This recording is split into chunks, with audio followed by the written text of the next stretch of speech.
Good morning. So I was just drawn to do a meditation, and I can't describe it. Sometimes I generally do meditations, but sometimes I feel called, like externally, internally, something is drawing me into that space, like they want me to hear a message, or my heart wants me to understand something deeper. So I prepared a quiet space, and I burnt my Palo Santo, and I just invited, with my intention, I wanted to see something clearly, I wanted to connect to my heart, and I wanted to bypass all ego, so no thoughts of fear or distraction or what I think I need to hear.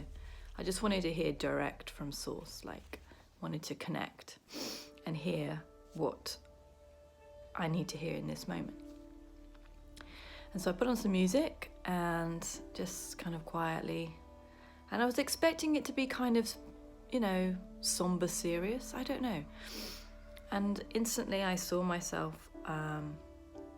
in a forest clearing, and this little kind of imp, I guess, was in front of me, playful, dancing, and I was like, oh, playful. And it just took out of my heart all this bunting and was wrapping it around all these forest trees, and it was kind of entangling people that are a part of my life around trees, and was showing me all the connections that I have with people. And they were then playing with the bunting, and the connection and the things that were connecting us, I was seeing the effects of relationship and connection, how it had elements of my heart being poured out that has a tangible effect on others, and likewise the same in return. And so the connections that we keep with people are important. But this was a very playful bunting. It was colourful and dancey and childlike. And then I was thinking, it feels very childlike. Funny, because this is exactly what I wrote on my Instagram yesterday about being playful, being childlike. Anyway, then I saw this little girl in front of me, and I knew instinctively that was her, she was me, and she was my inner child, and she was dancing, and she said, come play with me, and don't ignore me. And I felt like, a bit sad, a bit like, have I been neglecting you? And being a mother, it almost felt the same as how if you get mummy guilt, it felt like mummy guilt, like, have I been ignoring you? So I instantly wanted to embrace her and sat her on my knee. Obviously, visions, it's in my imagination, just sat on my knee and embraced her, and she sort of looked up at me and smiled, and then said, come play. And so I went to play with her, and we danced and we ran, and suddenly there was a teepee, a very colourful teepee in this forest clearing, and it was small, so you have to, as an adult playing, you have to bend down and get into these small spaces, and I climbed into this small teepee. But once I was in it, it was like the TARDIS, it was huge, and it was like, I was in the moment, I was imagining being inside this teepee as a child would. Like, it wasn't this toy small thing where you're cramped up. I was enjoying it. It became a real teepee. And then we lit a fire, and we were sharing like a hot drink together, and we were singing. And then she handed me a heart, and on it said playful. And I handed her a heart, and on it said love, and we exchanged these gifts.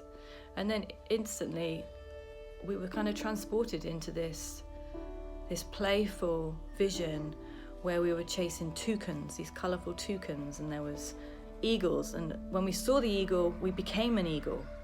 And everything that we saw in this playful, imaginated state, we became. And then I experienced what it felt like to be an eagle, and I was flying, soaring above the earth, and I could feel what it felt like to be a bird that was flying. And then we looked up at the stars, and then because we were imagining being in the stars, I suddenly felt like I had a bird's eye view of the world, and I was like a star, and I was looking down on the world, shining on the world. And then I imagined us sitting on the moon, and we were sitting on the moon, and the perspective and the peace, and then everything that I imagined, I could then feel it in my physical body of how it felt to be in that moment, or to be the bird.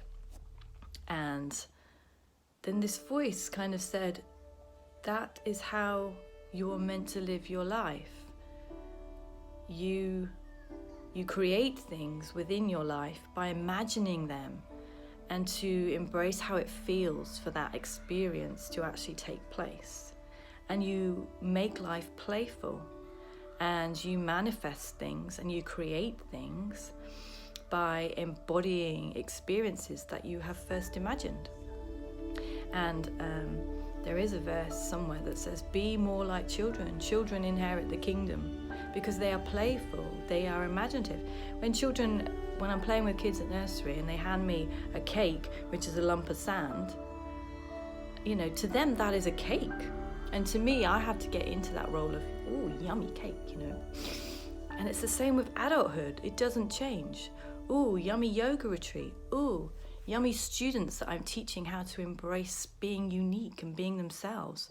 Ooh, yummy traveling. It's embodying and imagining and feeling what it feels like, and then going and doing that. Like you act as if it's real. And that is how we are meant to be. We're meant to be playful, we're meant to be creative, and we're meant to be like children and imagine the life that we want, and then act as if it's real, and then watch it just appear. Like, this is what I'm learning.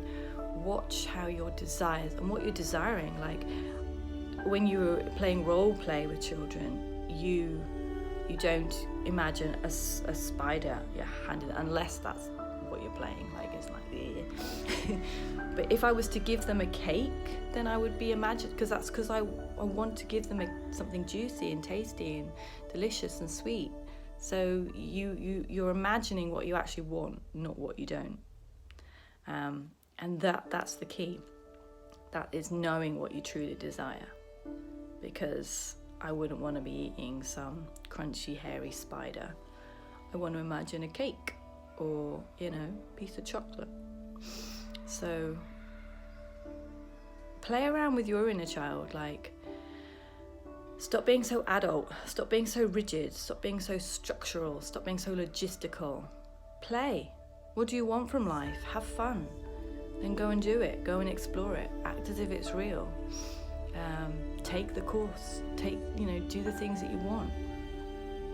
And if you feel that there's things resisting it and blocking it, just keep asking. Just keep asking Source. Like, this is in my heart. This is a desire. Help me get there. Help me understand that everything I want is already taken care of. The desires of our heart is the key to knowing what we really want.